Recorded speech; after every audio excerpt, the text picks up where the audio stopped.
Muy bien. Ahí comenzó a grabar.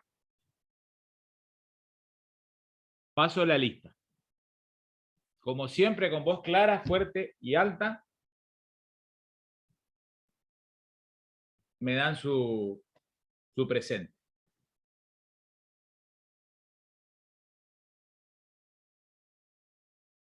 Alcaraz.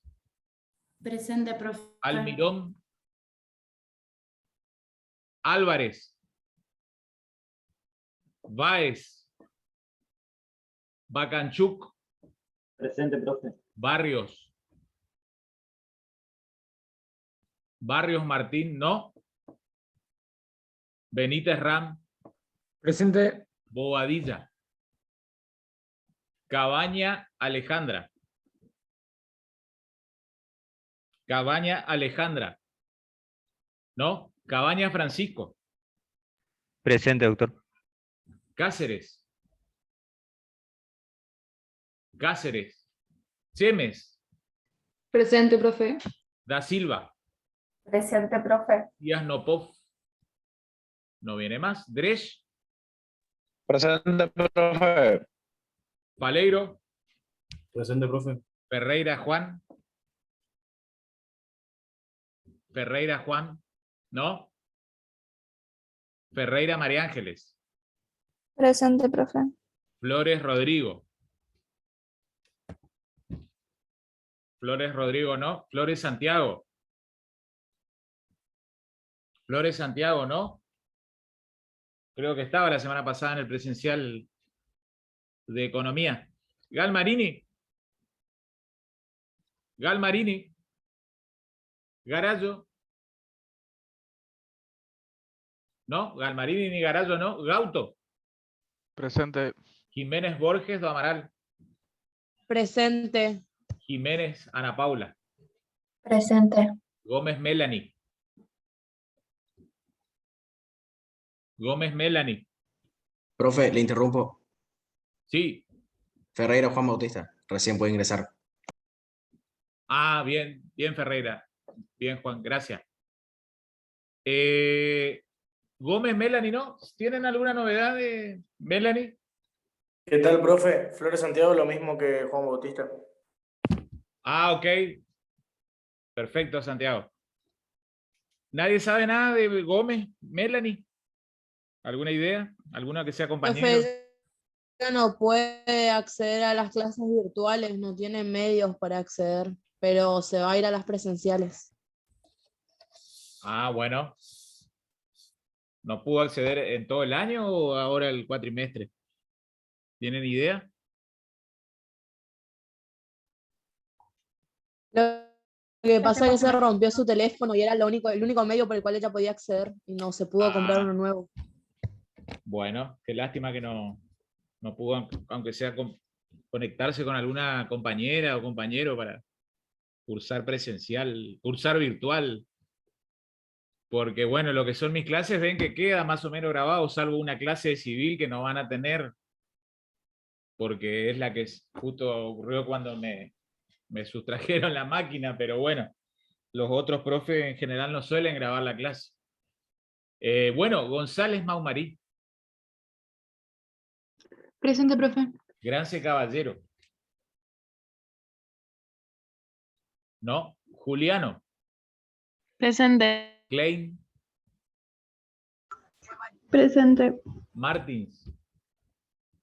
Presente, profesor. Medina. Presente. Mor. Presente. Moreno. Presente. Müller. Eliana. Presente, profe. Müller Milagros. Presente, profe. Neumann. Presente. Oliveira. Presente. Oviedo. Presente. Petersen. Petersen no. Ramírez. Ramírez no. Romero Lloret.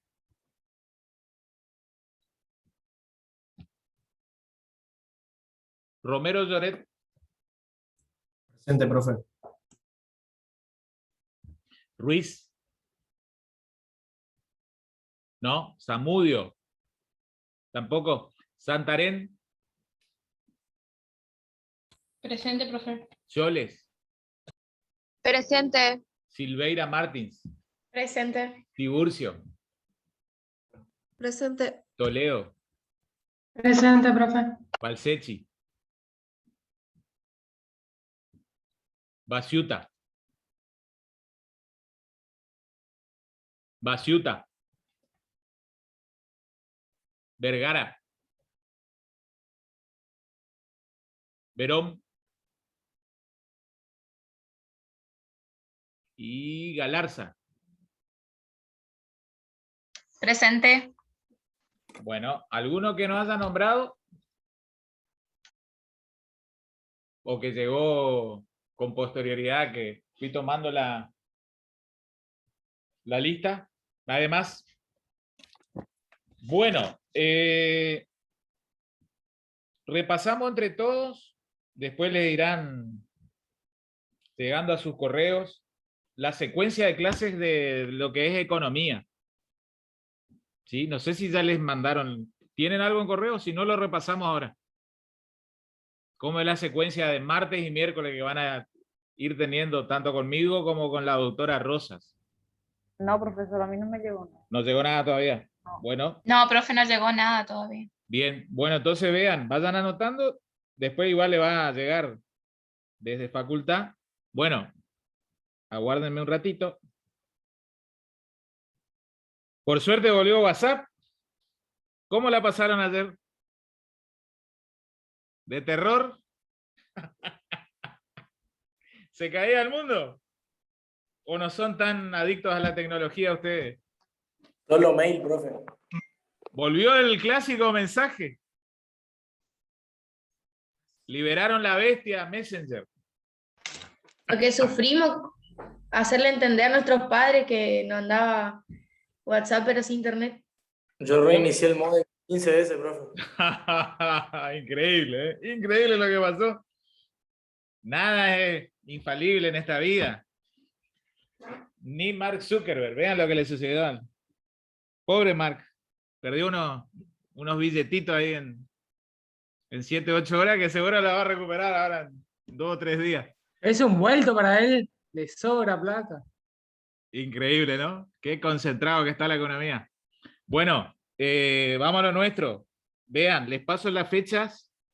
Aguárdenme un ratito.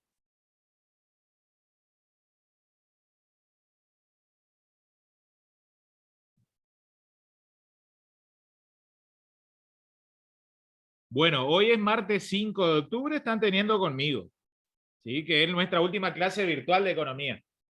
Ahora ya, de acá en adelante, siempre presencial.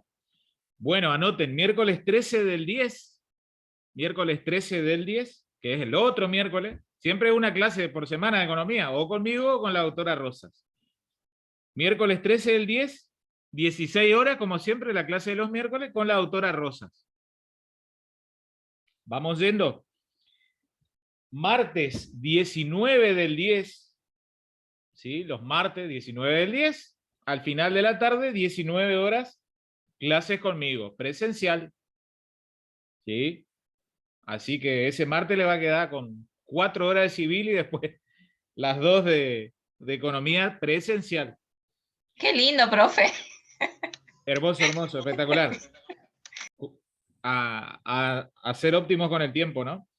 Bueno, miércoles 27 del 10 a las 16 horas, presencial con la doctora Rosas. Miércoles 27 del 10.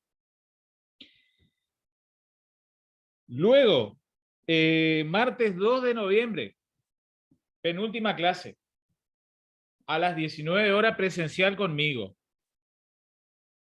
Martes 2 de noviembre. Y finalmente, miércoles 10 de noviembre, última clase de economía. Generalmente suele ser, les cuento en las cursadas anteriores, muy poca concurrencia. 10 del 11, 10 de noviembre, es decir, a las 16 horas, miércoles 16 horas presencial, con la doctora Rosas. ¿Sí? Ya en los próximos días, quizás hacia la próxima semana, iremos trasladando la modalidad del segundo parcial. Obviamente ya va a ser un contexto Como lo fue el primero, presencial, sí, pero después definimos si va a ser algo de oralidad o muy probablemente algún parcial escrito. ¿Sí? Después quédense tranquilos, le iremos anoticiando, pero muy probablemente sea cerca del fin de mes. ¿Sí? Así que algunos de esos martes o miércoles próximos al fin de mes quizás sea la examinación del segundo parcial de economía. ¿Sí? No les quiero confirmar, pero es muy probable que ande por ahí entre el 27 del 10. ¿Sí? Vamos a ir definiendo esos detalles en los próximos días. Bueno, a ver, vamos a repasar si les pasé bien la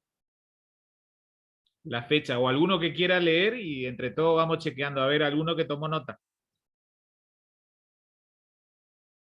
Ah, ahí hay una. Se anticipó la compañera. Gracias, María Ángeles. A ver, chequeo con mi listita.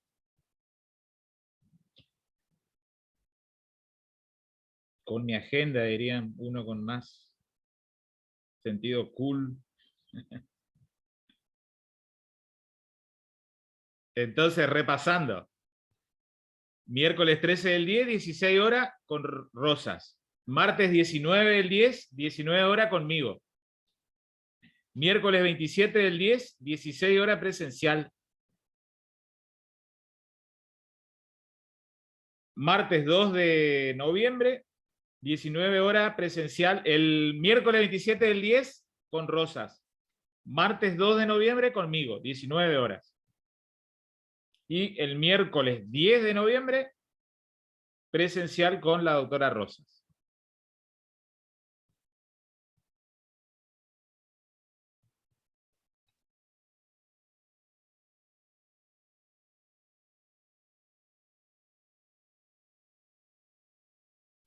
Bien.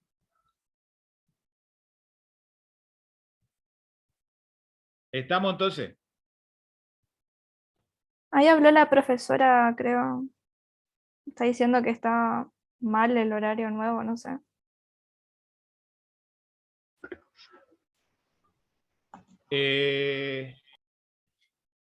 Habrá leído seguramente al pasar, sí, sin querer. Pero sería esa la secuencia.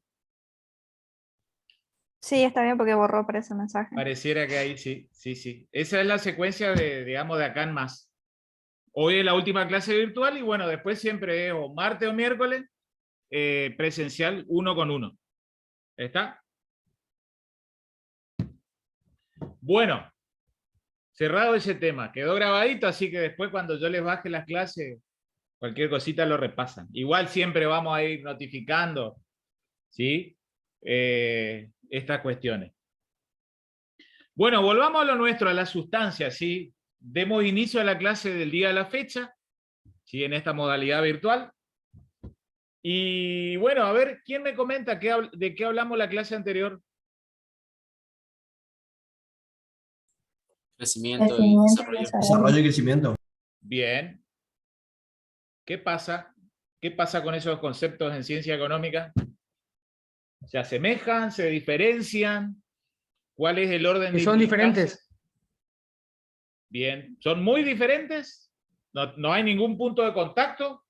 ¿Que uno sea consecuencia del otro? ¿O El causa? crecimiento está dentro del desarrollo. Muy probablemente el desarrollo implique que haya crecimiento. ¿A eso querés hacer Claro, alusión? eso.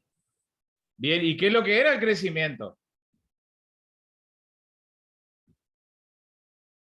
¿Cómo lo definimos?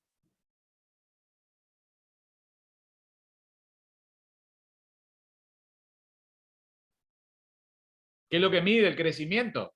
¿Cuáles son los indicadores? Vamos a ir a partir de eso. El PBI, el crecimiento. Y era un valor cuantitativo. ¿Se me escuchó, profe? Hola, hola, sí. Hola. Que era un valor cuantitativo y el PBI medía el crecimiento. Bien. Con PBI medimos crecimiento, ¿no es cierto? De un concepto cuantitativo. Sí. Bien. ¿Y qué más? ¿Por qué cuantitativo?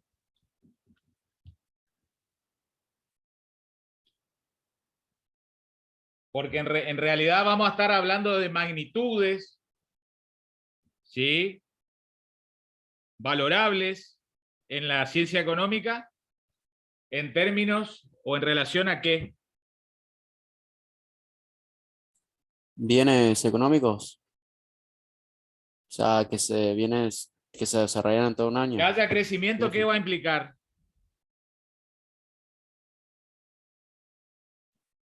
¿Era el valor de la producción de un año entero? Con respecto al Eso otro. es el PBI, pero en general el crecimiento entonces se mide en términos o en relación a qué. De la producción que tiene un país, digamos. En De términos inversión. de producción e inversión. Porque la actividad de producción, ¿qué es lo que es? De inversión, dijo profe. Vamos a la producción. La actividad de producción, ¿qué es lo que es? Combinar los distintos factores de producción para obtener bienes. Exactamente. Para generar, para producir bienes y servicios. ¿Quién combina?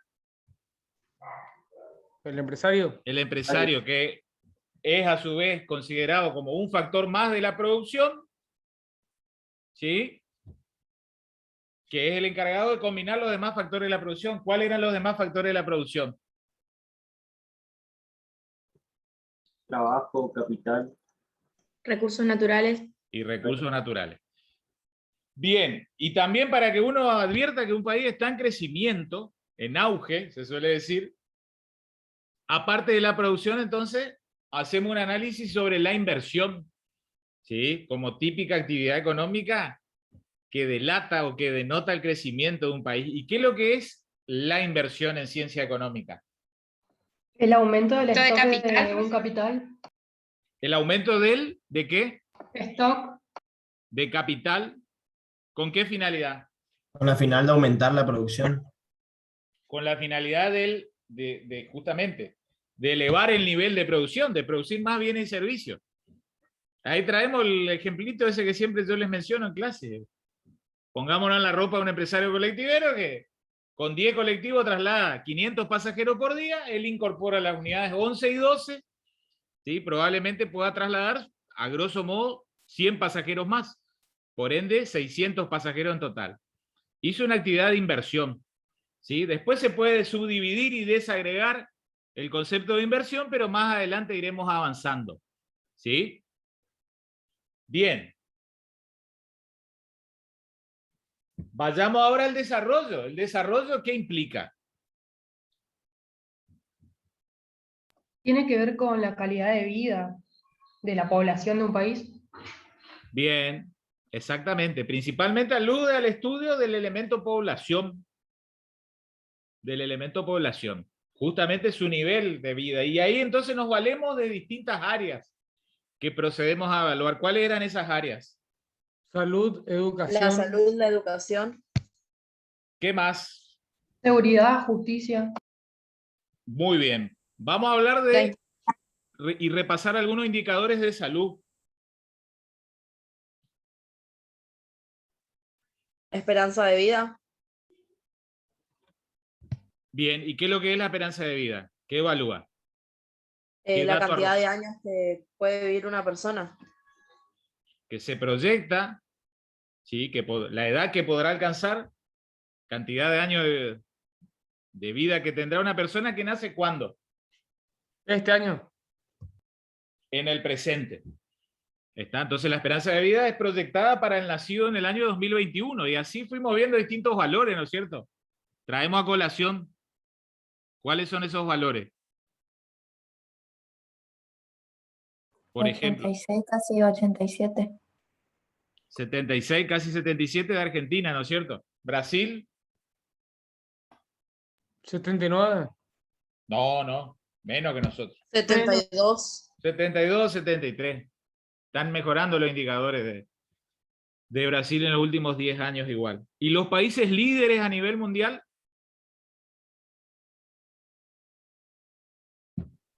Japón en 83. Bien, exactamente. ¿Y nuestros vecinos acá en Sudamérica? Uruguay, creo que era. ¿Qué pasa? ¿Uruguay cuánto?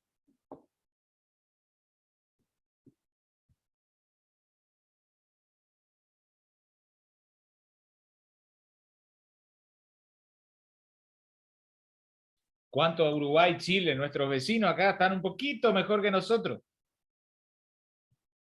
78, 79 por ahí.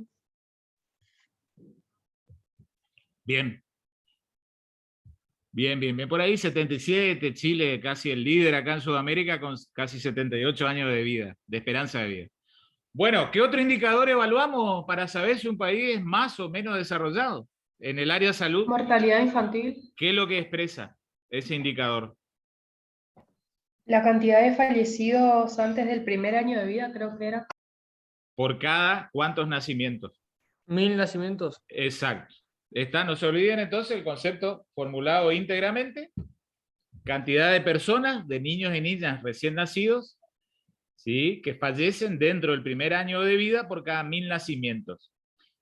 ¿Qué cifras arroja nuestro país al respecto?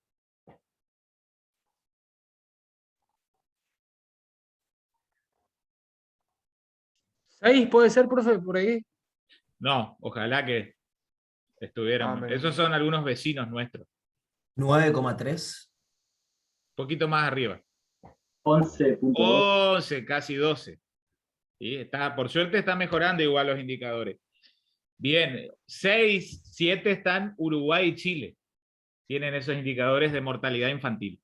¿Sí? Y la República Federativa del Brasil ronda los 26 fallecimientos por cada 1000 nacimientos dentro del primer año de vida. Yo me acuerdo que había hecho el cuadrito en su momento para el Mundial de Sudáfrica 2010. Ustedes eran chiquititos, digamos, prácticamente la mitad de edad de sus vidas en aquel entonces. ¿Y saben cuál era el indicador en aquel entonces de Sudáfrica? 56,4. Vean que... En Sudáfrica, 56,4. En Sudáfrica. Imaginen que ustedes sabrán que Sudáfrica es el país más desarrollado. Probablemente, si no es el 1, es el 2 o 3 de África, del continente africano. ¿Sí? Probablemente el número 1 sea Marruecos. ¿Sí? Marruecos, como está en el norte del continente africano y tiene profundas relaciones con el continente europeo, bueno, tiene un importante movimiento turístico y comercial. Y eso posibilita que los ciudadanos marroquíes tengan el mejor estándar de vida del continente africano, ¿sí? Pero bueno, les tiro los indicadores como para que vean lo que es el contexto mundial. Lo que siempre les digo, obviamente que Argentina tiene miles de defectos, ¿sí? Y siempre hay que compararse con los mejores, ¿no es cierto?, para mejorar. Pero también es de sabios ver cómo estamos en el contexto mundial, ¿sí? Como para calmar a veces ansiedades y bueno, valorar también poco o algo de lo que también tenemos, digamos, ¿sí? Y que no, ojalá que esos indicadores no decaigan, ¿sí? Sino que al contrario, vayan mejorando, ¿sí? Que tengamos la oportunidad de desarrollarnos. Bueno, y después sobre el final de la clase hablamos de un indicador elaborado por la ONU, ¿no? ¿Cuál era? El IDH, Bien, ¿y a qué se refiere eso? Índice de Desarrollo Humano. ¿Qué es lo que mide? Una vida larga y saludable, el acceder al conocimiento y la posición de ingresos para un nivel de vida decente. Bien, bien, bien. Y en ese sentido, entonces, el IDH ha hecho una estratificación, 4 grandes segmentos de los países a nivel mundial. Países con IDH muy alto, otros con IDH alto, medio y bajo. ¿Y cómo estábamos en esos escalones? ¿La República Argentina? Nivel 46. Bien. ¿Y dentro de qué escalón? ¿Muy alto o alto? Alto. Alto. Recordamos, digamos, por dónde van también nuestros vecinos, como Chile, Uruguay nuevamente, ¿sí? Puesto 42, 43, Uruguay un poquito por encima nuestro, ¿sí? Pero Brasil bastante atrás, puesto 73, 74, en materia de IDH. Bien, entonces cerramos la clase anterior, ¿sí? Con la conclusión y esta cuestión de orden de implicancias entre crecimiento y desarrollo. Un país podrá crecer, pero no necesariamente o forzosamente desarrollarse, ¿sí? El crecimiento no implica desarrollo. Que un país produzca miles y millones de dólares en su indicador PBI, el PBI hay una manera de dos variables básicas de exponer el PBI de los países como para hacer este rápido comparativo, ¿sí? Podemos hacer esa rápida conclusión a partir de un PBI total, comparar país con país, ¿sí? Lo cual lleva a veces a olvidarnos, ¿sí? De otra variable muy importante que hay que considerar cuando comparamos los países, que es el elemento población. ¿Sí? Entonces, vean cómo la ciencia económica, y en definitiva la estadística a nivel mundial, se va perfeccionando. Entonces, como manera de incorporar una variable más para sumarla, digamos, a la noción de PBI, es que existe la noción de PBI per cápita. ¿Qué sería el PBI per cápita? Creo que no lo hablamos esto en la clase anterior, pero vamos a hablar algunas reflexiones ahora. PBI, Producto Bruto Interior o interno, que ya vamos a repasar qué era el concepto, per cápita. ¿Qué significa esta locución latina per cápita? Por cabeza.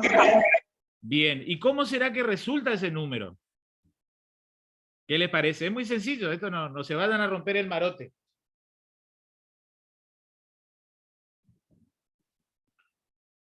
¿Y por la cantidad de habitantes? ¿Qué hacemos entonces? Tenemos un PBI total y ¿qué hacemos? Y lo dividimos. Se divide, profe, por cada habitante. Exacto, lo dividimos por los millones de habitantes. La cantidad de habitantes. Ustedes saben que el PBI, digamos, como manera de equiparar, se miden miles de millones de dólares. ¿Sí? Entonces, esa cifra que termina, resultante, se divide. Supongan en Argentina, ¿por cuántos millones de habitantes tenemos que dividir? 45 millones. Exacto. Y ahí queda un número, ¿sí? Como para que tengan una idea. ¿Sí? Esto va variando con los años, pero Argentina siempre como que se desarrolla, digamos, en un margen, en un segmento entre los 9.000, 10.000 y 16.000, 17.000 dólares por año, PBI per cápita. ¿Qué significa eso? Digamos, la estadística de cuánto producimos cada ciudadano argentino en un año. ¿Sí? Digamos, razón de dólar. 17.000 dólares por año. ¿Cuánto, profe? Hay un segmento porque ven que Argentina con su moneda, inclusive confunde a los estadísticos. ¿Sí? Pero a grosso modo entre 9.000 y 16.000 dólares por año. Eso es lo que los argentinos producimos por año, cada uno de nosotros. Obviamente ustedes saben que hay personas que producen, ¿sí?, 800.000 o 1 millón de dólares por año, y hay otros que producen 200 dólares por año. Todo eso se pone en una sola bolsa y se saca el PBI per cápita. Vuelvo a reiterar, ¿cómo resulta el PBI per cápita? El Producto Bruto Interno, esa cifra única que queda, digamos, resultante, se divide por la cantidad de habitantes. Y ahí termina una cifra. ¿Sí? Les cuento que, por ejemplo, Chile tiene el PBI per cápita más alto de Sudamérica. Pero esto no es nuevo. Es prácticamente desde la década del 70 del siglo pasado. Profe, ¿y eso a qué se debe? Y bueno, depende del nivel de producción de un país, del crecimiento ¿Tiene que ver con la económico. Incluye inversión? mucho que son pocos también. No son tantos como nosotros. Ojo, ustedes saben que cuando yo tenía una noción errada, no tenía, digamos, en mi mente el elemento población de Chile.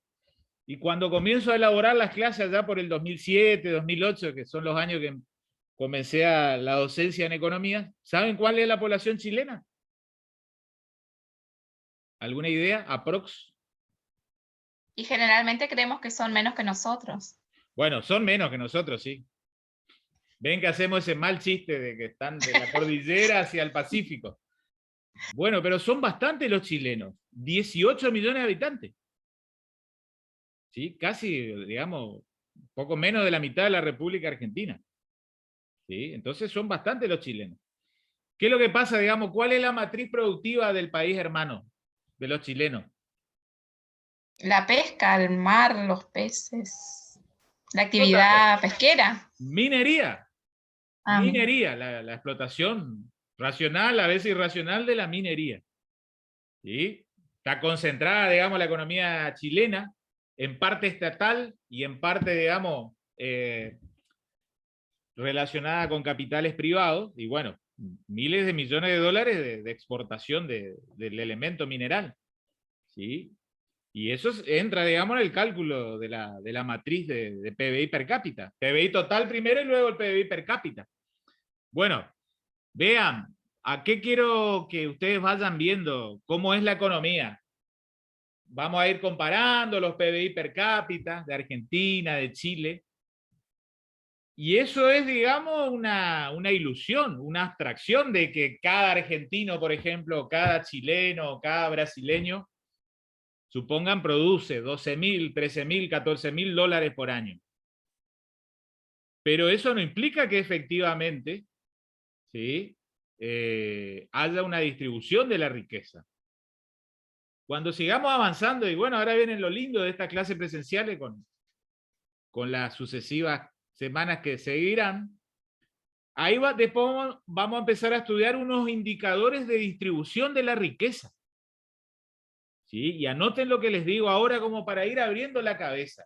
¿Sí? Son temas importantes de la economía, y yo también quiero llevarlo a que ustedes estudien economía, no solo para aprobar, promocionar o rendir el final, sino como cultura.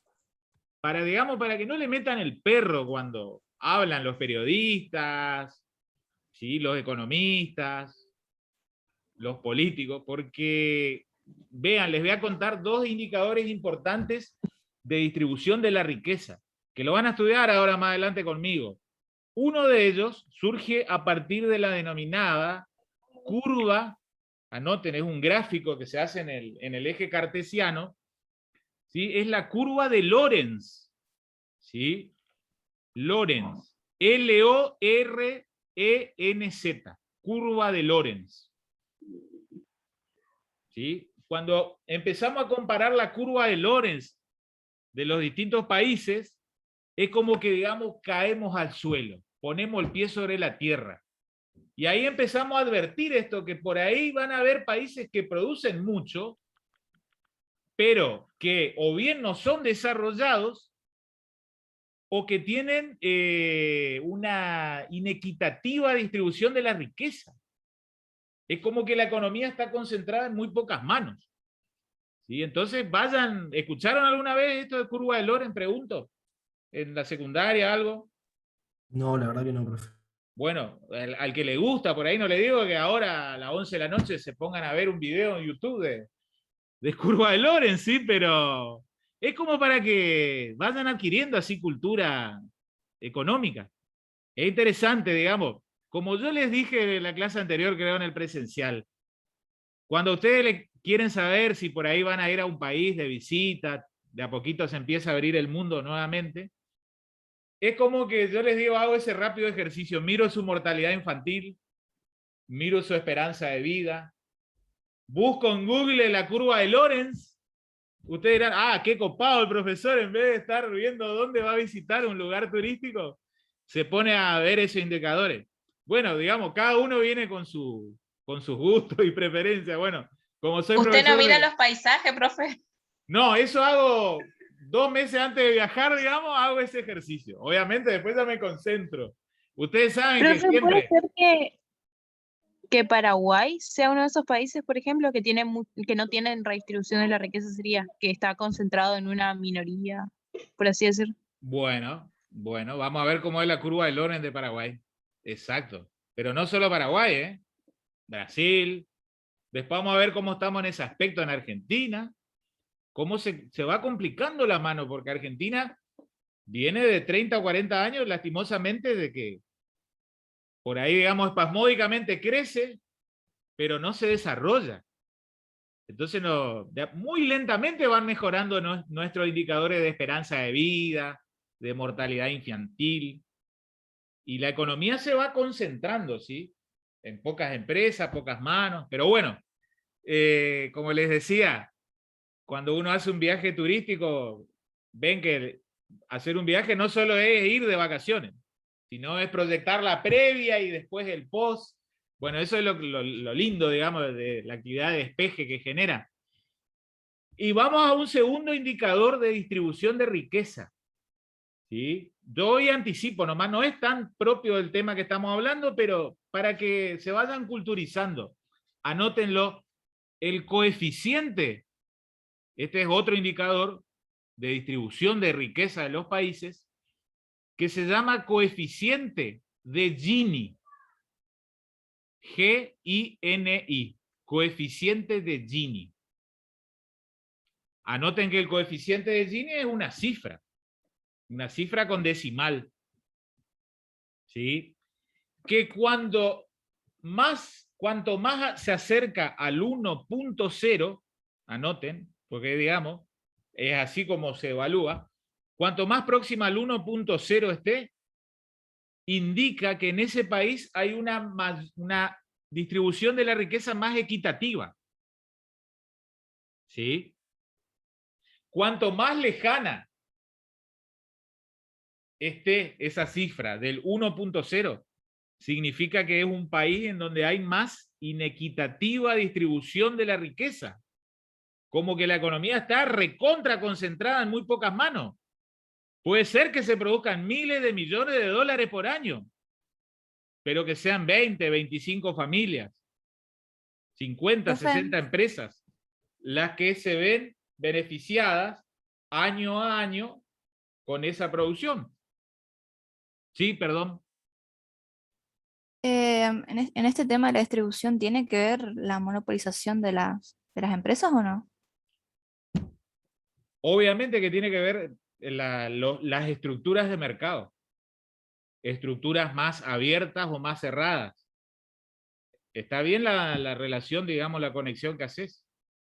Donde cuando la economía está más concentrada en pocas manos, ¿sí? Cuando hay mercados mayormente oligopólicos o alguna que otra vez monopólicos, lógicamente que lleva a eso. Por eso se busca que el Estado promueva o fomente la competencia. Ya que estamos ahora, yo ya enseguida les proyecto, vean, voy a cerrar la idea primero, un gráfico, ¿sí? Que tiene que ver con esto, porque también va a tener que ver con los países subdesarrollados. Es lo que se ha dado, este es un gráfico que se publicó allá por el 2012, 2013, circuló mucho en redes sociales, digamos, quizás no la de que todos los días consumimos de chisme y deporte, ¿no? Y política. Pero fue un gráfico que llamó la atención. Fue el gráfico conocido como las 10 Big Company, las 10 grandes compañías. Y en ese gráfico, ahora yo enseguida voy a proyectar, ustedes van a ver cómo la inmensa mayoría de productos que consumimos diariamente, de los que compramos nosotros en la despensa, en el kiosco, en el chino, en el supermercado, fundamentalmente los de consumo, ¿sí? Los bienes de consumo probablemente, ¿se acuerdan esa subclasificación a su vez? No duradero, que se agotan, digamos, con su primer uso o inmediatamente. Provienen de 10 grandes compañías. ¿Sí? No sé si les suena por ahí quiénes son esas 10 grandes compañías que, por ejemplo, hacen productos para afeitarse, shampoo para las mujeres. Gillette, Pantene. Bueno, esas son las marcas. Son marcas comerciales para distinguir productos, pero hay compañías detrás que son multinacionales. ¿Qué puede ser? ¿Perdón? P&G. Johnson. Eso, ahí está. PepsiCo, eso que hablábamos el otro día, PepsiCo, ¿qué produce? La línea de snacks y miles de otras cosas, porque hasta produce neumáticos. Bueno, 10 grandes compañías que producen la inmensa mayoría de productos que consumimos. ¿Sí?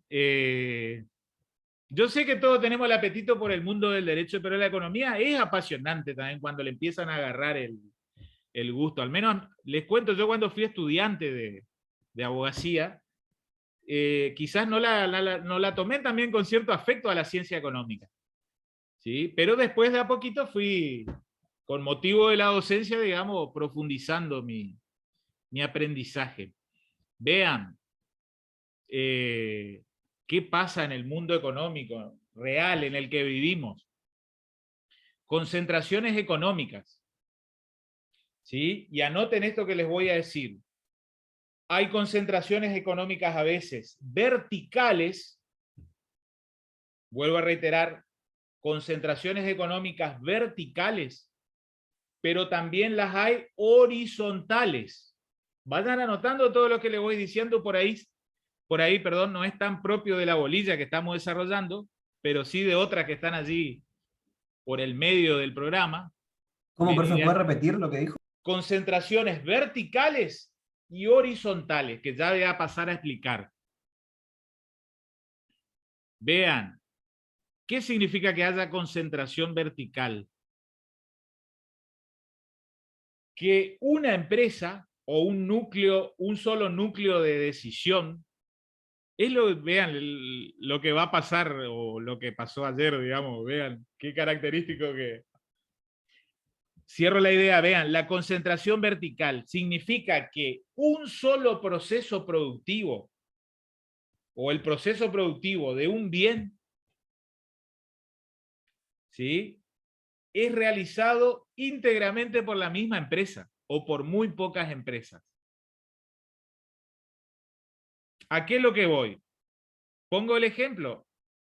Hagamos de cuenta que somos, ojalá lo fuéramos, empresarios del rubro automotor. Tenemos que fabricar un automóvil.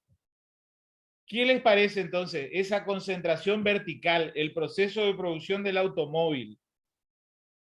¿A qué nos va a llevar a razonar? ¿Que una sola empresa qué? ¿Qué les parece?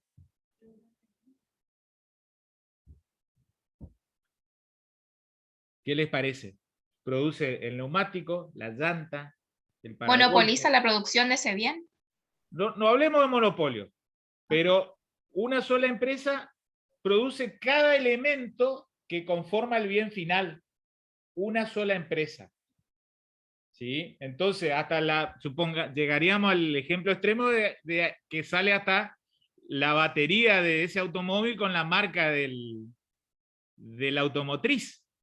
¿Ven qué complejo que es un automóvil, digamos? Hoy en día, todo 0 kilómetros viene con la pantalla táctil, cosa que hace 7, 8 años atrás era inconcebible. Después están los asientos de cuerina, más deportivos, más familiares. Entonces la concentración vertical implica eso. Una sola empresa hace todas esas cuestiones. Concentración vertical. ¿Está? Vamos ahora a lo que sería la concentración horizontal. Que haya concentración horizontal implica que solo una empresa ofrece ese producto final. ¿Está? Entonces, llegaríamos al absurdo de que habría una sola marca automotriz. Bien. Pero es como para que entiendan lo que es la concentración vertical y la concentración horizontal. Ambas son nocivas, por todo lo que hemos estudiado en las bolillas precedentes. Ustedes saben, digamos, lo nocivo del monopolio, al menos cuando no es un monopolio ni natural ni legal.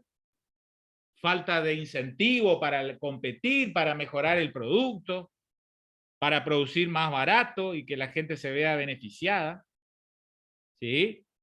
Es muy profundo el análisis, pero yo, digamos, les dejo temas así como para que ustedes después, el que tenga ganas, profundiza, no para rendir la materia, sino para estar informados.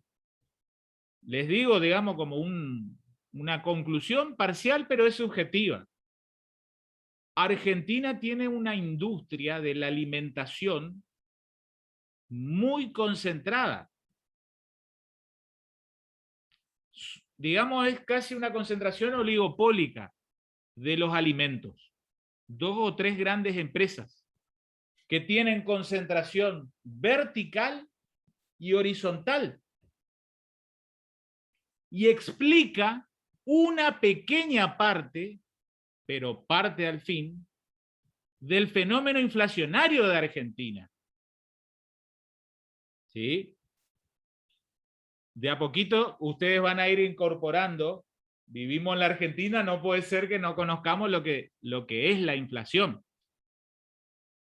Ya que estamos y ya que salió el tema. Disculpen que hoy salimos un poco de su desarrollo, pero vamos a hablar en general de temas más que interesantes. Hablamos recién de concentración vertical y horizontal. Hablemos un poco de inflación. ¿Sí? Pregunto, ¿tienen idea de lo que es o significa la inflación? El Conceptualmente. incremento excesivo de algo. Perdón, Gisela. De los precios. El incremento excesivo de algo. Bueno, vamos trabajando el concepto. Estamos bien encaminados, digamos, estamos en sendero. ¿Qué sería el incremento? O la especulación del aumento de precios. Bueno, no seamos todavía tan contundentes. Porque muchas veces no hay especulación y sin embargo hay inflación. Pero vamos a intentar armar colectivamente un concepto de inflación. Partamos de la base de que es un aumento. Primer elemento. ¿Aumento de qué? De los bienes. ¿El precio? No. No, del precio de los bienes. Ah, del precio, Eso, claro. del nivel, y anótenlo, aumento del nivel general de precios, eso es inflación. Sepan que eso es inflación.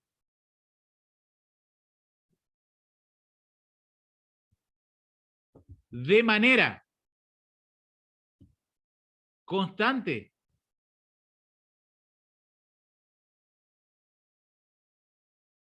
De manera constante y general. Ya puede que lo omitan si quieren porque ya dijimos nivel general de precio.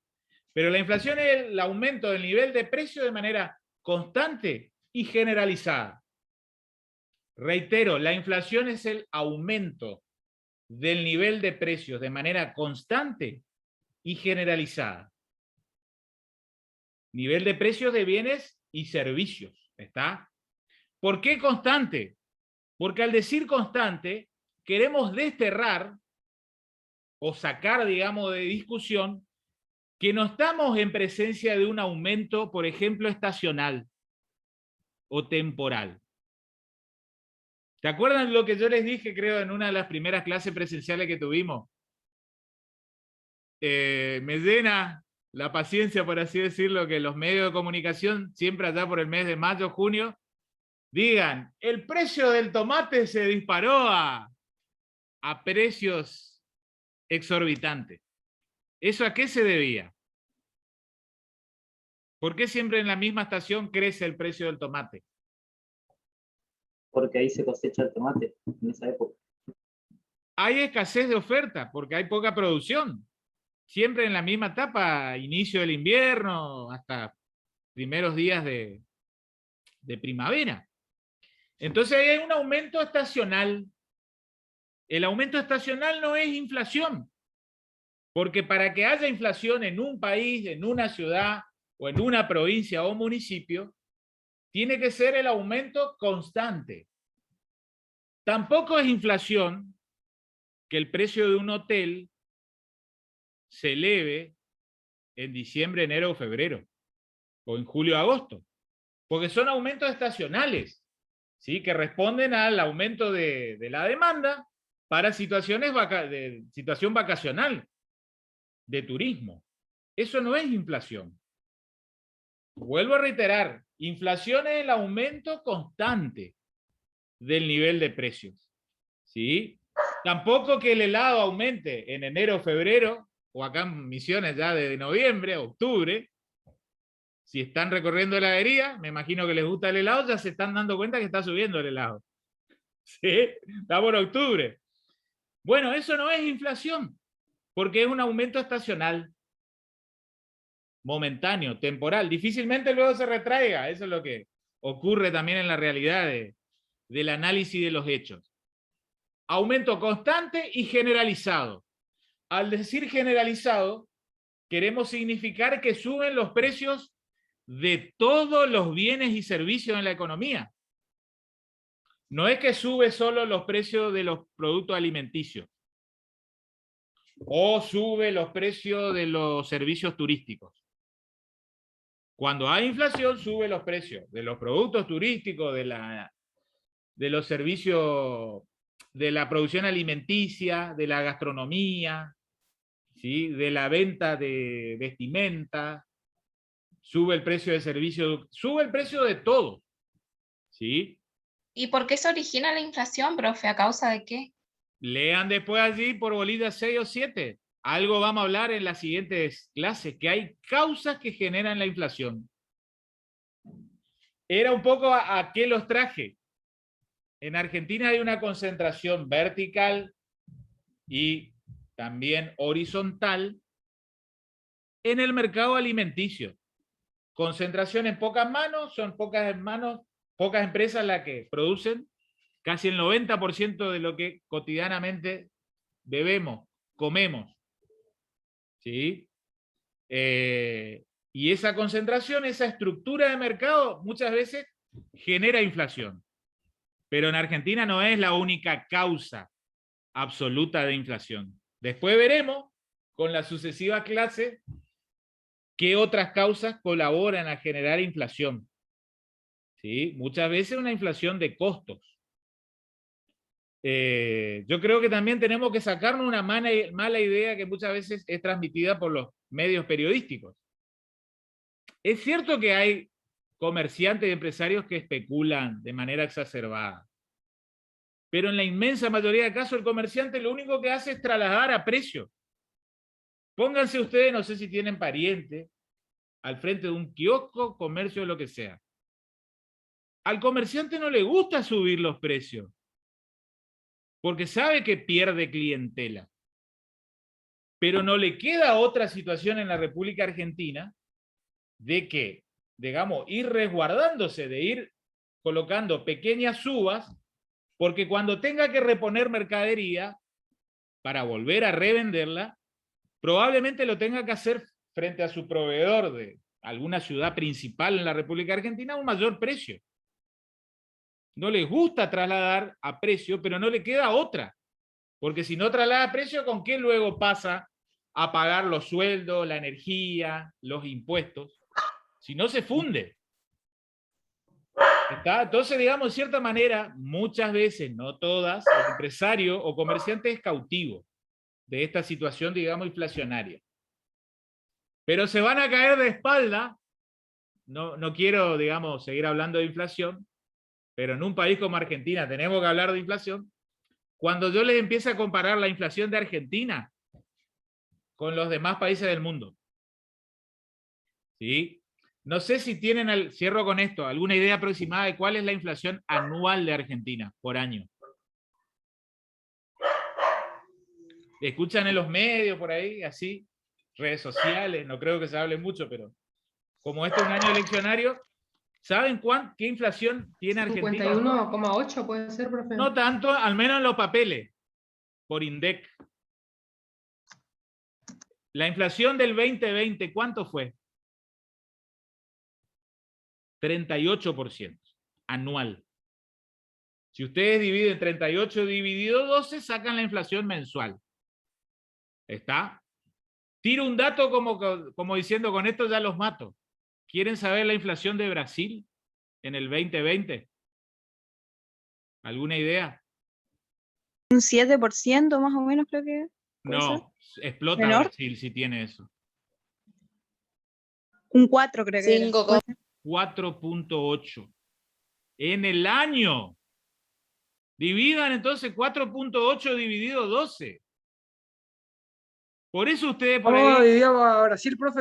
les Vamos a Brasil. sucederá que cuando, por ahí si tienen la suerte de pegarse una escapada para playas catarinenses o acá en Río Grande do Sul, ustedes ven que el precio, digamos, de la caipi, la escola, la hamburguesa, lo que sea, siempre está igual, porque sube eso en un año. Lo que para nosotros sube en un mes, a los brazucas, como le llamamos tan amablemente, le sube en un año. Pero ahora les tiro la inflación de la República Hermana del Paraguay 2020. Se enojaron con su presidente, con Marito Abdo, no sé si lo conocen, al presidente de Paraguay. Mario Abdo, del Partido Colorado. ¿Saben cuál fue la inflación de Paraguay en el 2020? 2.8 anual. ¿Está? Argentina, junto con Irán y con Venezuela, son de los pocos países del mundo que tienen inflación de 2 dígitos. Decir de 2 dígitos es decir más del 10% anual. Argentina tiene 38 en los papeles, pero que real, de sensación, digamos, de Doña Rosa. ¿Y quién es Doña Rosa?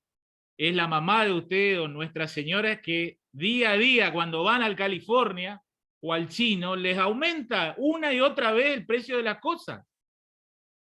Y es acá el gran problema de la República Argentina, porque el precio de las cosas, y esto también, esta lógica, digamos, de matriz que le quiero trasladar, no deben olvidarse. Los precios de los bienes, de las cosas, no les digo que sube diariamente, pero sube semanalmente, probablemente. Ustedes por ahí son usuarios de celular y saben que bimestral o trimestralmente le sube la cuota del paquete de datos, ¿sí o no? Suele ocurrir. Sube el precio del internet. Reitero la idea, el precio de la inmensa mayoría de bienes y servicios sube periódicamente. Cada 3, 4 días, cada semana, cada mes. Sin embargo, la retribución al factor de producción trabajador, que ¿cómo se llama? Salario. Salario. ¿Cuántas veces al año sube? 2 veces ¿Dos, al año. creo? Con suerte 2, pero de una manera muy genérica podríamos decir 1 vez al año. Entonces ahí uno va advirtiendo cómo fundamentalmente el asalariado pierde poder adquisitivo en la Argentina. Porque yo recién les conté, la pauta de inflación en los papeles, en la estadística, en el INDEC de la República Argentina fue del 38% en el 2020. Pero si ustedes tienen algún hermano, hermana, padres que son trabajadores por ahí del Estado, por ahí de las empresas privadas, van a ver que quizás salvo 2 o 3 sindicatos, casi todos los demás trabajadores en un año, el salario aumentó o un 28 o con suerte un 30-32%. ¿Se entiende? Entonces ustedes comparen 30 versus 38. Ahí están advirtiendo cómo año a año el trabajador con la platita en el bolsillo cada vez tiene 6 o 7 puntos menos de poder adquisitivo. Y por eso es que se empieza a trabar la economía. ¿Sí? Obviamente ahora tenemos recontra justificado también la actuación de la pandemia.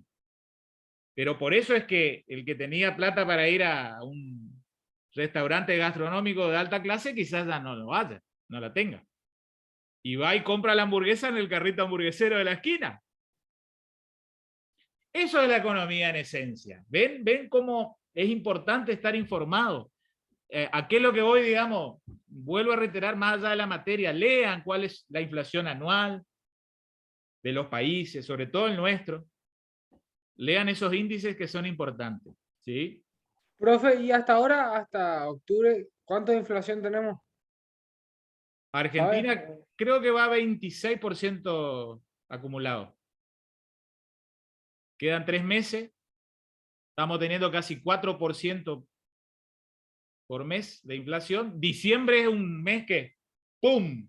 Sube la tasa de inflación mensual. Probablemente vamos a arrojar 41, 42% anual.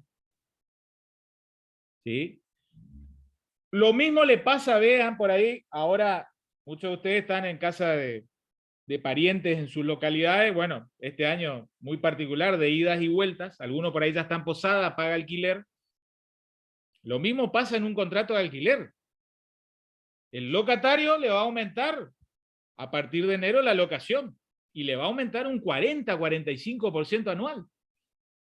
Sin embargo, su salario sube un 30-35%. ¿Está? Por ahí gira, digamos, es esto que yo algo les mencioné en las primeras clases, este mundo de escasez en el que vivimos, que nos lleva a tomar las decisiones más racionales. Tenemos menos, pero no queremos dejar de hacer las cosas.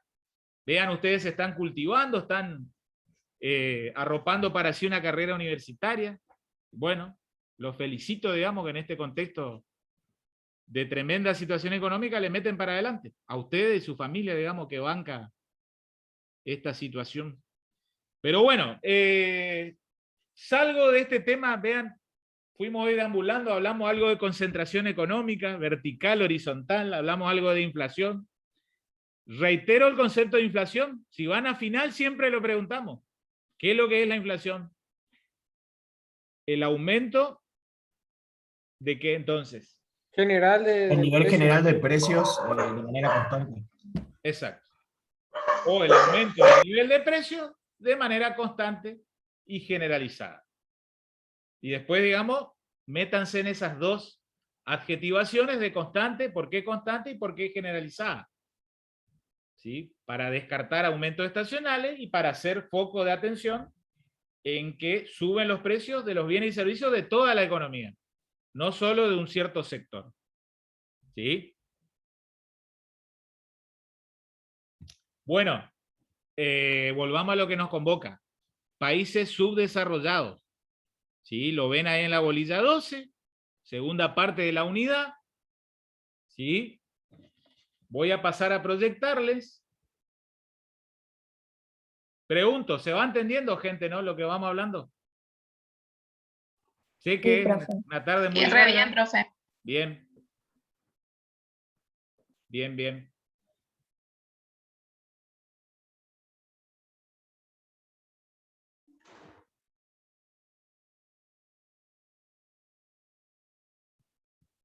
Ya ni les muestro las 10 Big Company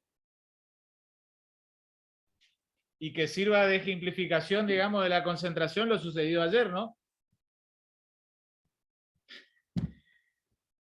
Instagram, Facebook, WhatsApp, y creo que hay otra aplicación que se llama Oculus. ¿Puede ser?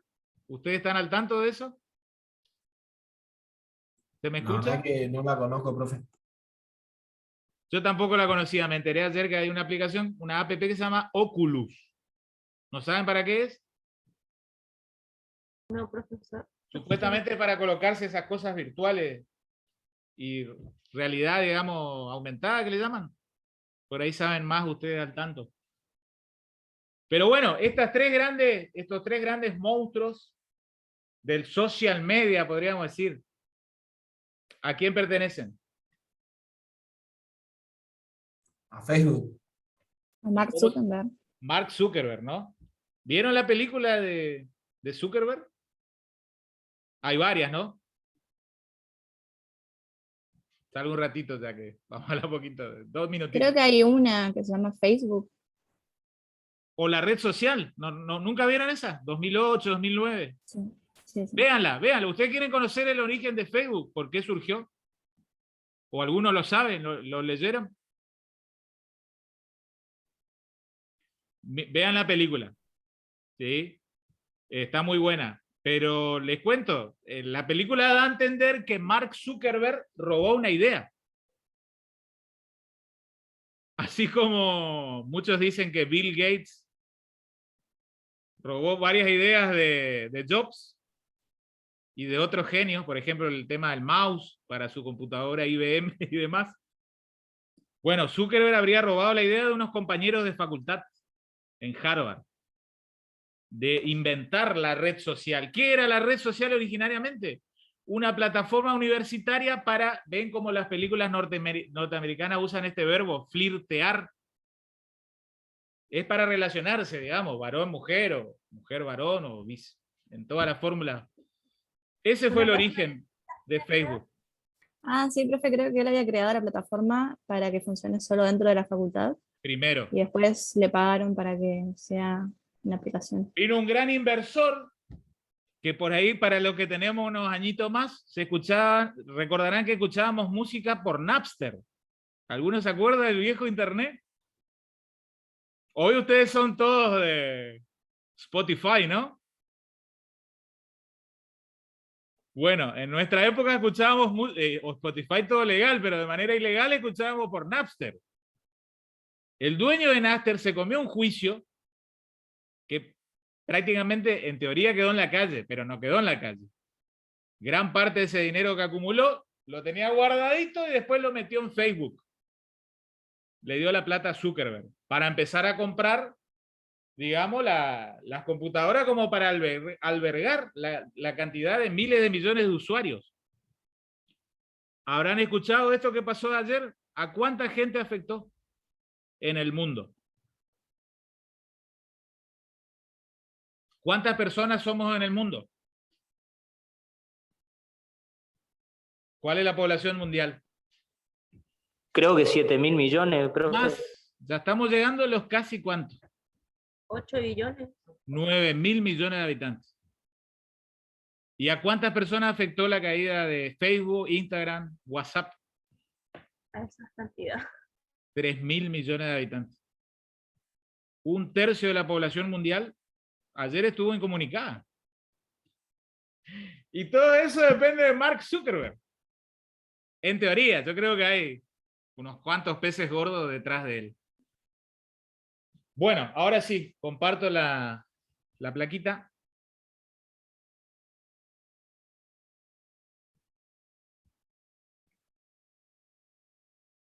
¿Se está viendo? Pregunto, perdón. Se ve, profe. Eso. Bien.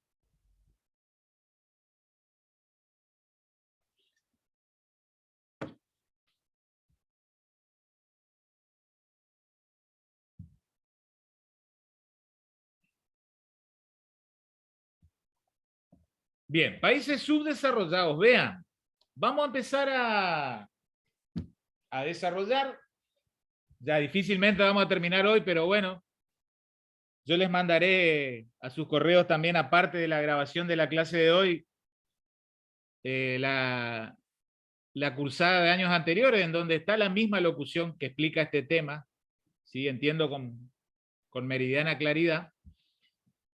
Vamos a ver que los países subdesarrollados, al menos el gran universo de ellos, la inmensa mayoría, por así decirlo, adoptan, demuestran que tienen aspectos económicos en común y también otros aspectos extraeconómicos que son, digamos, rituales comunes a todos ellos.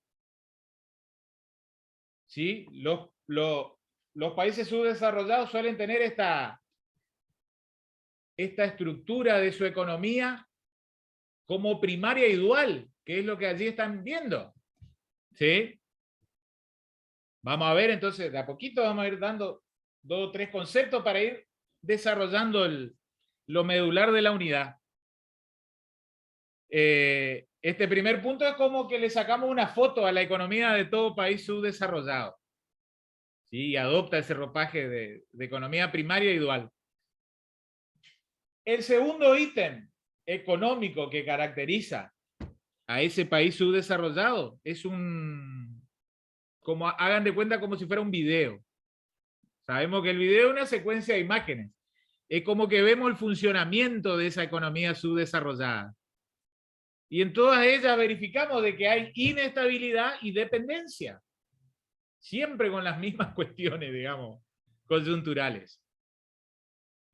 Finalmente, digamos, en la caracterización de los aspectos económicos vamos a encontrar que hay este denominado círculo vicioso de la pobreza. Por oposición, ustedes saben que lo que no es vicio, el sentido filosófico, ¿qué es lo que es? El opuesto, el antivalor. Una virtud. Una virtud. Entonces, en los países subdesarrollados se da esta cuestión de que hay un círculo vicioso de la pobreza. No, como suele ser en los países desarrollados, un círculo virtuoso. No de la pobreza, sino de las riquezas. Finalmente, ven allí en la llave inferior del cuadro, ¿sí? estos aspectos extraeconómicos, referidos a sus estructuras sociales, políticas y mentales. ¿Sí? Acá, digamos, van a ir advirtiendo cómo a medida que vamos desarrollando, ustedes van a ir haciendo solos la bajada.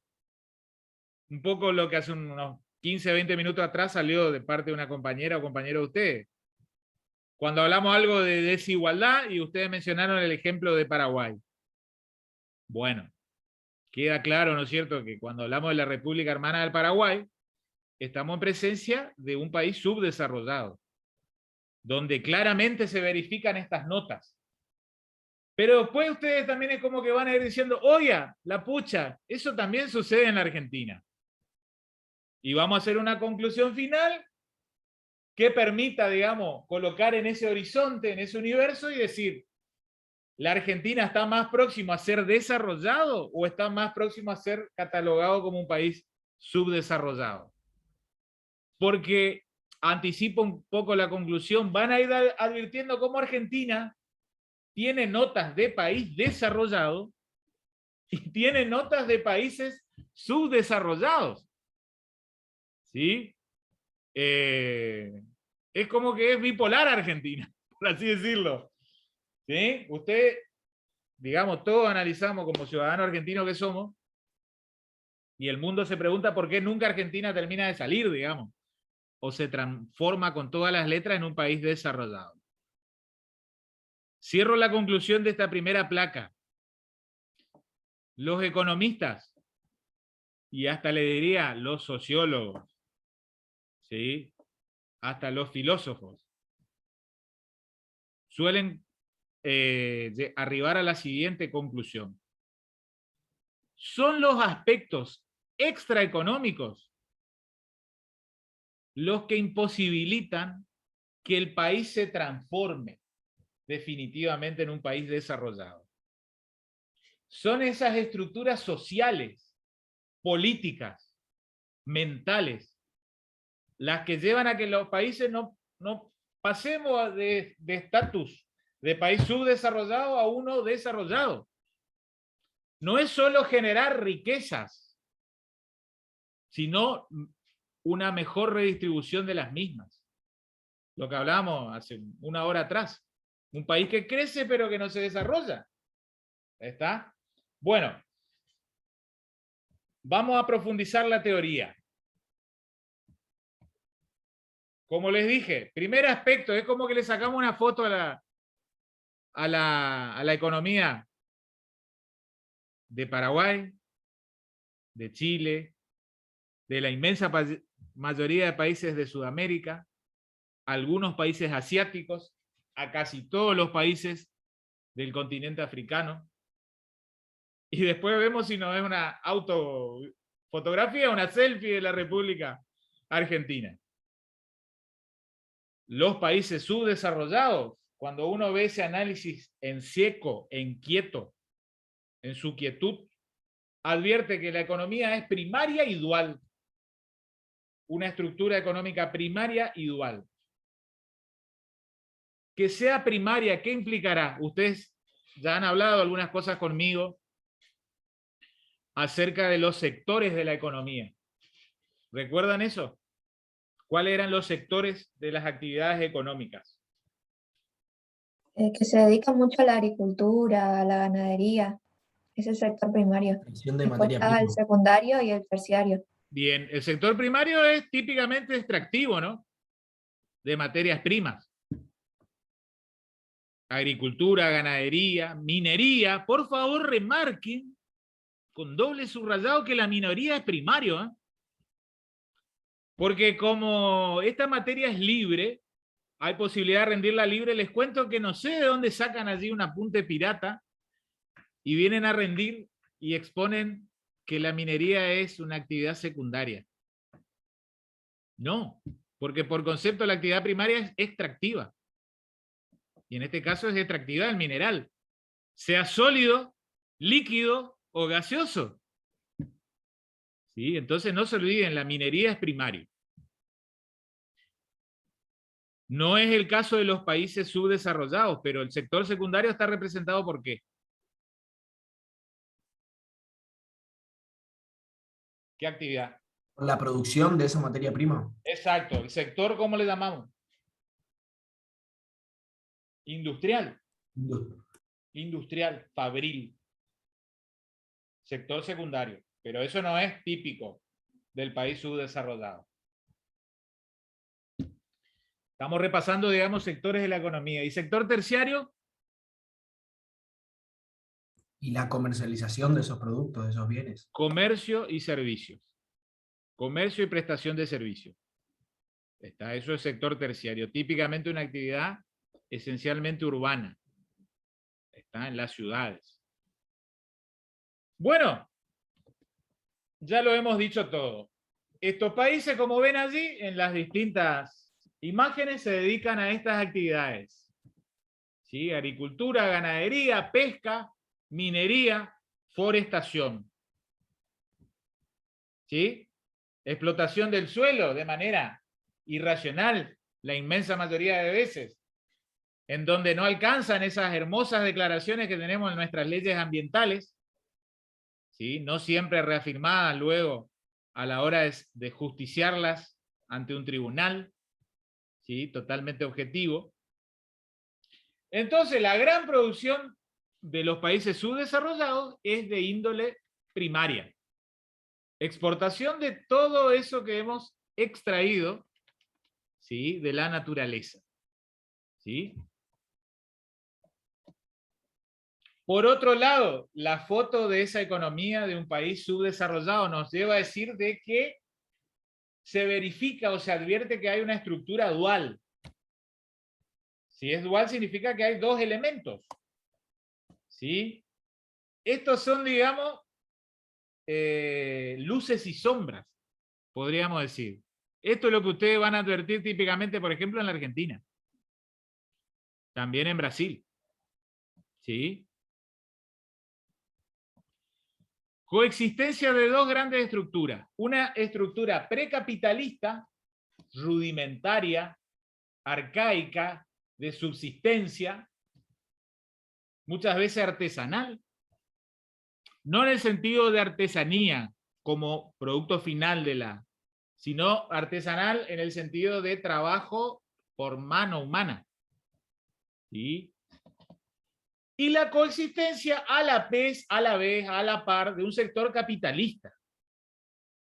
¿Sí? Un sector capitalista.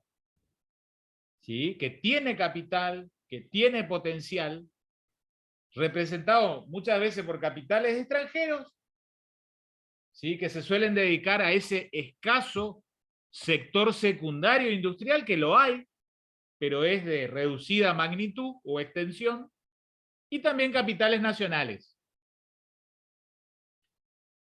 El problema, ¿sí? Es que estos dos sectores, digamos, el precapitalista respecto del sector más avanzado capitalista, no tienen comunicación entre sí. Es como que cada sector está en la suya. No hay relación. Entonces, difícilmente el que esté en el sector precapitalista pueda evolucionar o crecer para algún día formar parte del sector capitalista. Cada uno vive en la suya, ¿sí? El empresario o pequeño, digamos, productor precapitalista se relaciona con los suyos. El capital extranjero, a su vez, se relaciona con la matriz, es decir, con la empresa principal, que tiene su casa matriz en el extranjero. ¿Sí? Vamos ahora a la segunda nota de caracterización de la economía subdesarrollada. Recién vimos la foto. Ahora veamos, decía, perdón, el video, esa secuencia de imágenes. ¿Cómo se comporta la actividad económica en un país subdesarrollado? ¿Sí? Con inestabilidad y dependencia. Dos caracteres. Así como la foto arrojaba esa estructura primaria y dual, esta secuencia de imágenes, este video arroja una inestabilidad y dependencia. de la estructura económica del país subdesarrollado. Inestabilidad, ¿por qué? En primer lugar, por esa gran influencia del factor climático. Ya que nos dedicamos primordialmente a las actividades primarias, entonces puede que ocurra una granizada, una gran sequía, inundaciones, ¿sí?, que lleven a estancar la producción primaria de ese país. Y si no hay producción, no hay que exportar al extranjero, o al menos la cantidad que demanda el extranjero, ¿sí? Esa inestabilidad, deben anotar, también se verifica en términos de intercambio, ¿sí? Es como que por causa del intercambio que genera o produce el país subdesarrollado típicamente es exportador de materia prima, ¿sí? Soja, ganadería, madera, sin valor agregado. Y es importador de tecnología, ¿sí?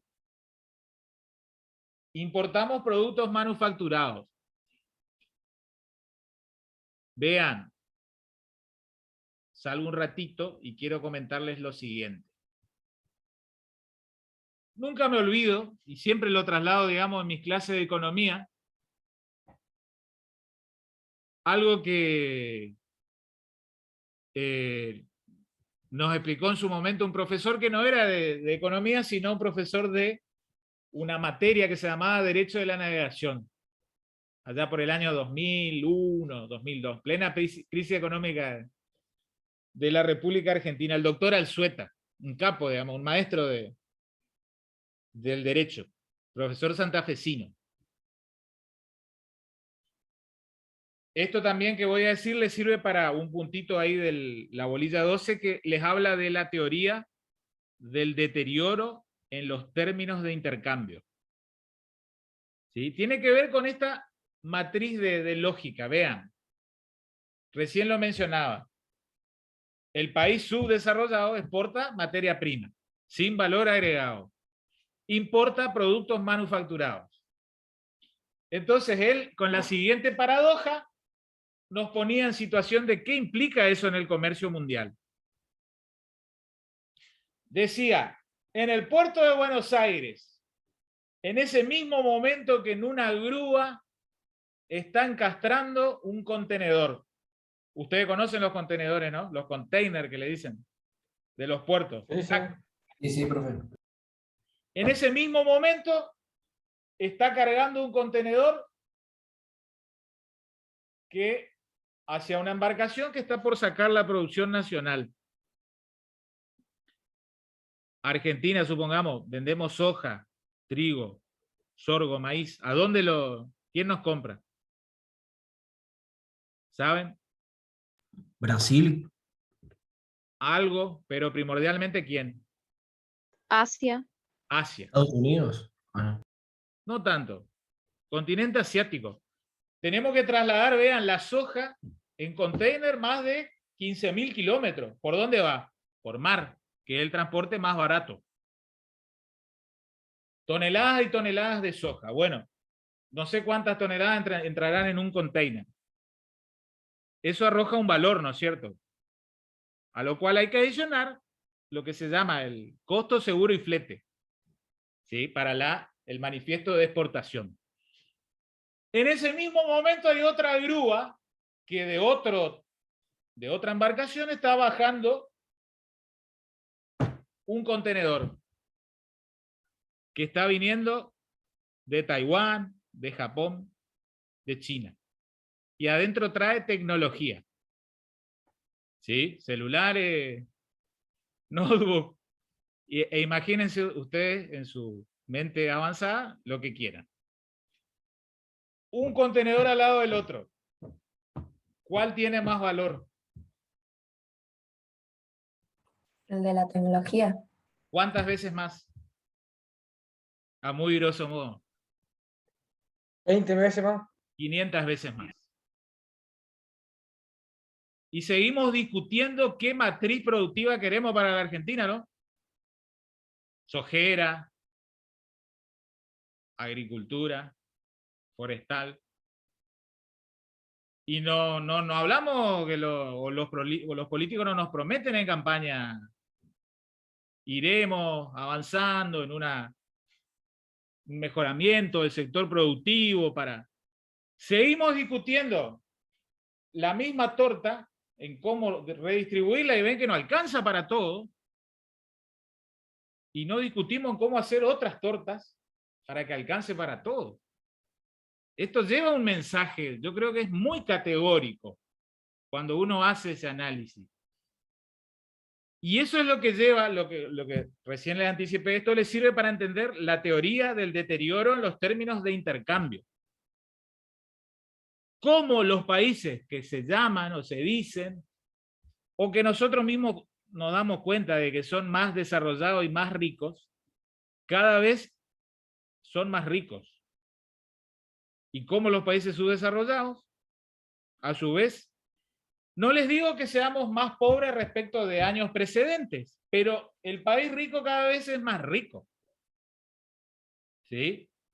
Y es porque tiene incorporado en su matriz productiva la generación y producción de bienes manufacturados. No hay mucha historia para seguir cuestionando. ¿Sí? Entonces, habrán escuchado ustedes, estudiamos, ¿no es cierto?, que todo esto también muchas veces se menciona, se hace prolegómeno, de que Argentina fue líder mundial, entre los 10 primeros países del mundo, ¿no es cierto? Allá por la década del 80 del siglo XIX, el proyecto productivo ¿de qué generación? ¿Ustedes escucharon algo al que le gusta historia? La generación del 80. La generación del 80. ¿Y qué era un modelo económico cómo? Agroexportador. Agroexportador. Y hoy estamos en el 2021. ¿Pasó un poquito en el mundo? ¿Y qué modelo económico todavía seguimos discutiendo? Agroexportador. ¿Mismo modelo? Estamos en el 2021 y unos cuantos todavía propugnan que seamos solo una economía primaria. Como si así fuéramos a crecer y desarrollarnos. Bueno, cierro la idea de la economía que tenemos. Economía inestable, economía inestable y dependiente. ¿Dependiente de qué? Deben anotarlo, de la coyuntura mundial. Por eso Argentina pega esos coletazos que ven que, por ejemplo, aumenta la cotización de la soja en los mercados de Chicago, o la cotización del aceite de soja en el mercado de Rotterdam, en Países Bajos, y ahí es como que, uy, se disparan las lamparitas, contentos, todo, porque los exportadores argentinos van a recibir gran cantidad de dólares. ¿Sí? Pero entonces ahí interviene el Estado e impone retenciones, para muchos muy elevadas, otros dicen es una ganancia extraordinaria, que hay que redistribuir. Bueno, por ahí, digamos, transcurre la discusión en nuestro país. ¿Sí? Pero tenemos un sector industrial escaso, pequeño, más grande que el de la gran mayoría de países sudamericanos, salvo Brasil. Brasil tiene una estructura primaria y un tremendo desarrollo de la actividad secundaria. Si alguna vez han ido a Brasil en colectivo a la ciudad de San Pablo, van a advertir lo que es arribar a la ciudad de San Pablo a las 5 o 6 de la mañana y como casi 150 kilómetros antes de San Pablo, las chimeneas de las industrias en el estado paulista. Es increíble, impresionante esa imagen.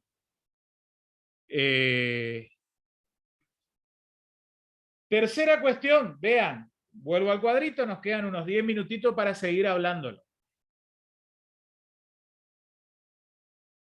Esta para mí es una de las bolillas más interesantes de economía, que más me gusta dar desde entonces, desde aquella primera vez que comencé en docencia universitaria. Vean, Yo después les voy a pasar el Power, ¿sí?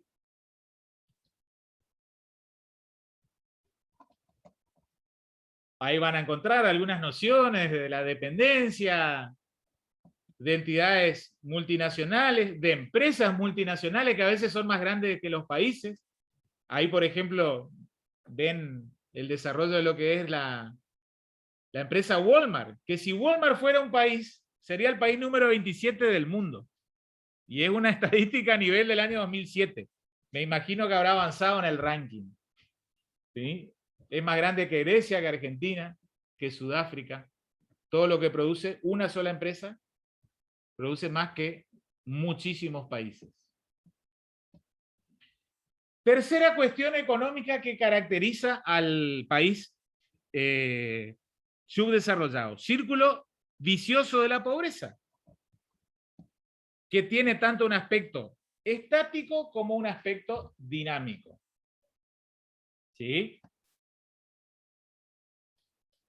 Como ven allí, así como la riqueza trae mayor riqueza, la pobreza llama a mayor pobreza. Eso sería la imagen alegórica del círculo vicioso, algo que se vuelve a generar y regenerar constantemente. Desde lo estático, y esto es lo primero que deben, digamos, asimilar en esta cuestión. ¿Qué implica que, más allá de esta frase que suena muy categórica, de círculo vicioso de la pobreza, implica decir que el país subdesarrollado tiene escasa capacidad de ahorro interno? ¿Sí? Por ahí habrán estudiado algo con Carolina, en la bolilla 1, acerca de lo que es el ahorro. ¿Qué es lo que es el ahorro como actividad económica? Así como en la clase anterior, y algo lo repasamos hoy, hablamos sobre la inversión como actividad típicamente económica. ¿Qué es lo que es el ahorro en economía? Pensé que era la abstención de consumo. Abstención de consumo, pero con una finalidad. Con la finalidad de destinarlo para una inversión, una parte. Puede ser un ahorro, digamos. El aumento de capital. Para un consumo futuro. futuro. Ahí, digamos, puede ser con finalidad de inversión o únicamente de aseguramiento de una situación, digamos, vital o condición de vida. Pero es cierto, es abstención de consumo. Muchas veces para que haya inversión, lógicamente tuvo que haber previamente ahorro. Pero como en estos países subdesarrollados, las dimensiones del mercado es pequeña, escasa dimensión, como hay poca perspectiva de crecimiento, no se lleva a cabo la actividad de inversión, no porque no se quiera, sino porque no se pueda. Para que del ahorro pasemos a la inversión, esto es un tema que cuando estudien Derecho Comercial lo van a entender en mayor profundidad. Vean, les cuento de una manera muy básica. En Argentina, si a alguien le sobra plata, porque ya ve satisfecha todas sus necesidades económicas, ¿en qué destina su dinero, generalmente? Comprar dólares. Bueno, y si no, ¿dónde lo pone? ¿En el banco? Plazo fijo. Eso. Depósito a plazo fijo, generalmente. Al menos el ciudadano promedio, el ciudadano urbano. En los países más desarrollados, a la gente cuando le sobra plata, ¿qué hace? ¿Qué compra?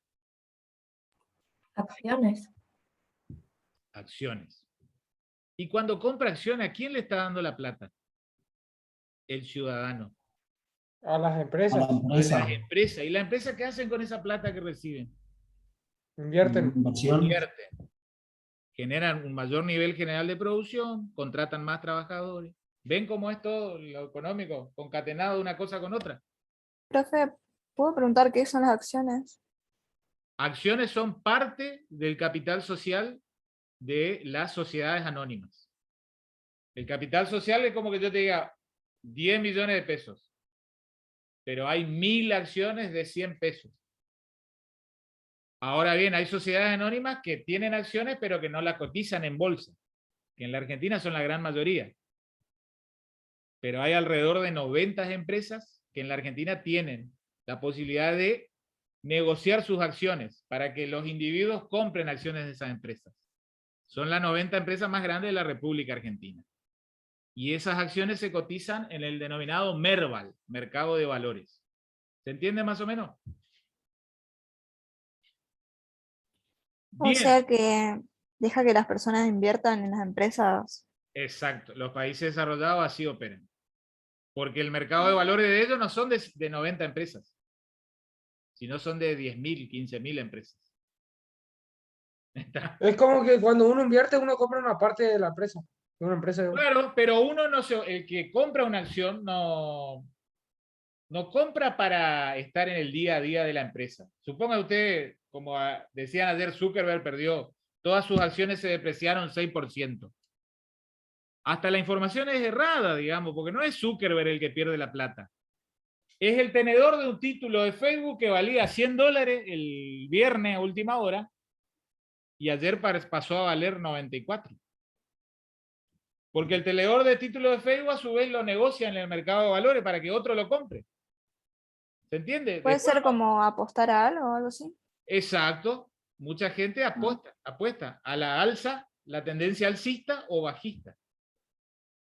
Es casi una timba, salvando, digamos, el histrionismo de la locución. Cierro la idea de aspecto estático, vean, y del país subdesarrollado. Escasa capacidad de ahorro, poca inversión o casi nula inversión. Desde lo dinámico, círculo vicioso de la pobreza, hace que la pobreza, como se va extendiendo, lleva a que haya un desarrollo dispar de las regiones de ese país. Hay sectores más desarrollados, hay sectores menos desarrollados. A veces no hace falta recorrer ni kilómetros. Es cuestión de hacer unas cuadras, que es un poco lo que yo les quiero significar con las imágenes estas que siguen a continuación. Como hay regiones más favorecidas, hay un movimiento migratorio, y es lo que a veces pasa en la Argentina. La gente va a Buenos Aires porque quiere conseguir un laburo, o cree que lo va a conseguir más fácil que en su capital de provincia, o ciudad o localidad del interior de una provincia. Entonces hay regiones más favorecidas, otras más desfavorecidas. Ahí pongo, digamos, estas imágenes, digamos, para que queden, digamos, bien patentes. ¿Qué es eso? ¿Esas imágenes son de dónde? Por ahí lo conocen. Puerto Madero. Puerto Madero, ¿no es cierto? Cava, como se habla ahora. Ciudad Autónoma de Buenos Aires. ¿Y esto? La Villa 31. Villa 31. ¿Sí? ¿Ven ahí esa imagen de la derecha abajo?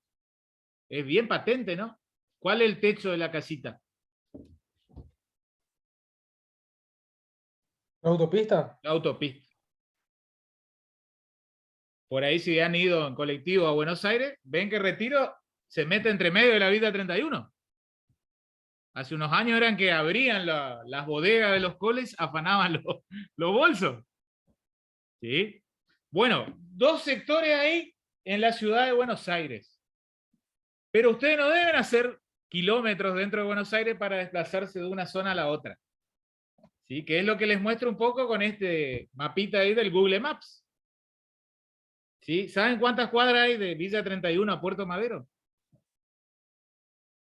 13 cuadras. En Puerto Madero están los edificios de departamento con el metro cuadrado más caro de Latinoamérica. Más caro que Ciudad de México, más caro que Ciudad de Panamá. Panamá City.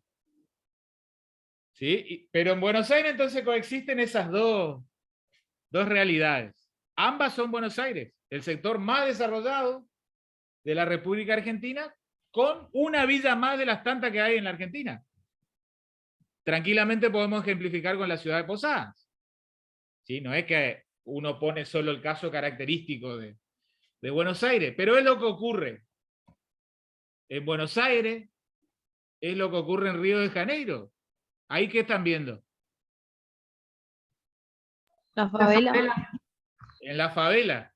como la canción que le cantábamos a los brasileros en la favela, están todos llorando. Bueno, eso es una imagen de Río. El Morro La Rosinia, como le llaman. ¿Saben cuánta gente vive en el Morro La Rosinia en Río? 2.500.000 personas. Y después está la ciudad formal allá abajo, cerca de la playa de Ipanema, Leblon. Casi 4 o 5 millones de personas que viven en la formalidad, digamos, tiene título de propiedad de sus inmuebles. ¿Sí? Los chilenos le llaman las callampas. Los peruanos también a las favelas, lo que nosotros llamamos villa, se llaman las callampas, las favelas. Eso es el círculo vicioso de la pobreza. La pobreza trae mayor pobreza. Esa gente que es titular o propietaria de esas viviendas en la favela, ¿cómo creen ustedes que se transfieren las propiedades? Y ahí viene nuestra labor, nosotros como docentes y ustedes como futuros abogados profesionales. ¿Cómo se venden, cómo se compran la gente esas propiedades? ¿Alguna idea? Porque se venden y se compran las casitas en la villa, en la favela. Pero ¿cómo se vende?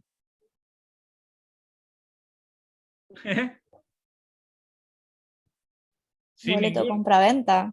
No, ¿qué van? Ojalá que hagan un instrumento. Se vende de palabra. ¿De palabra nomás? De palabra, así como uno va y compra una gaseosa, ellos se venden el inmueble. No hay ningún instrumento que diga cuánto por cuánto, ni tampoco un registro de la propiedad que luego inscriba. Entonces eso es el fenómeno de la informalidad, vean, derivado del círculo vicioso de la pobreza. No están bien delimitados los inmuebles. ¿Sí? Cierro con esta idea, vean, hay un autor peruano, por ahí ustedes con un primer año no lo alcanzan a dimensionar en la magnitud, pero por ahí se acuerdan dentro de unos 10, 15 años de la cátedra de economía y del profe Moró, lo que les digo. Sobre todo si van a seguir escribanía. Este autor peruano, que se llama Hernando de Soto, tiene un libro que se llama El misterio del capital. Muy interesante, una obra que la escribió allá por los primeros años de la década del 90, cuando llegó en todo el mundo el fenómeno del neoliberalismo.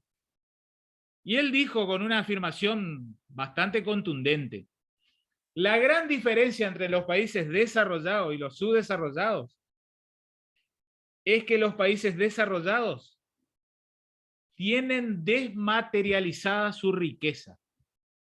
Es medio técnico lo que les estoy diciendo, pero ya les voy a traducir. ¿Qué quiso decir? Que, por ejemplo, en un país desarrollado la gente tiene bien delimitada sus propiedades inmobiliarias, tiene un título, y ese título de propiedad después es el que se negocia. ¿Sí? Porque cuando uno, por ejemplo, hace un título de propiedad, supongan en la Argentina, para transferir una propiedad, ustedes tienen que ir ante un escribano, hacer una escritura y luego esa escritura se inscribe en el registro de la propiedad inmueble. En ese momento, supongan que ustedes tienen una casa que vale 20 millones de pesos. Esos 20 millones de pesos se trasladaron a ese papel. El papel es representativo de la riqueza. Porque ustedes venden la propiedad, ¿sí? Y para presentarse ante la sociedad como dueño, tienen ese título inscrito en el registro. A eso es que les quería llevar. Esta gente que vive en esa situación, no porque quiera, sino porque no le queda otra, no tiene, digamos, la más mínima idea, en primer lugar, del valor económico, material de la cosa. Y su riqueza no está en ningún título de propiedad que puedan venderlo o donarlo. ¿Sí? Y eso es lo que muchas veces genera lo que se llama la informalidad dominial. Porque, digamos, venimos a esta tierra para intentar ser lo más felices durante nuestra vida, pero en algún momento cuando, digamos, nos extinguimos, cuando fallecemos, ¿qué pasa? ¿Qué opera? Ustedes lo saben, alguna idea ya. ¿Opera el mecanismo de qué? De sucesión. Sucesión mortis causa. Entonces no será la misma situación, la de aquel que tiene un título de propiedad que diga, papá y mamá es dueño de la casa que mi hermano y yo vamos a heredar, que por ejemplo tener un instrumento de un boleto de compraventa o no tener ningún instrumento acreditativo de los derechos sobre la cosa. ¿Está? Cierro la idea entonces, vean. Hemos terminado de desarrollar los aspectos económicos. La siguiente clase que tendrán conmigo, que será presencial dentro de 15 días de economía, vamos a terminar de definir los aspectos extraeconómicos de los países subdesarrollados. Y vamos a hacer, digamos, un broche final de esta unidad, catalogando a la Argentina, si se acerca más a las nociones o caracterización de un país subdesarrollado o bien desarrollado. Por las Profe. dudas, sí. No, disculpe, lo que pasa es que la semana pasada ya tuvimos con usted. La semana que viene tendríamos con usted de vuelta o con la profesora. ¿Qué les dije en la...? Yo les dije que no. Bueno, perdón, no escuché. ¿Tienen el esquema ahí? Que les fui diciendo.